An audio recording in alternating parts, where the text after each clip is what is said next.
फसवले बाटी के झमेला में सैया हमके फसवले बाटी के झमेला में।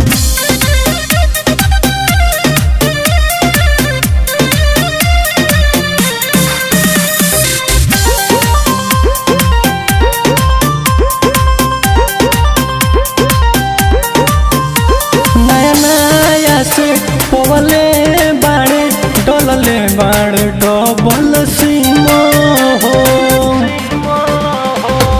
लुटतन रोज रोज लहर हो ढाहतन सभा पे कोहर हो रात दिन भुलाइल बाड़े सब दिन के मेला में सैया हमके फसवले बाटी के झमेला में सैया हमके फसवले बाटी के झमेला में।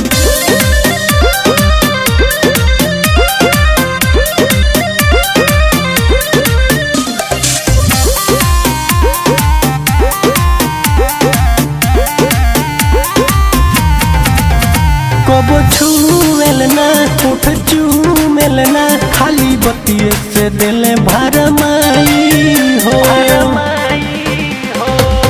अमित राजा बात सुन हो दुखवा के हमारा बुझ हो दिन सो दीवाना बड़े अपने ही खेला में सैया हमके फसवले बाटी के झमेला में सैया हमके फसवले।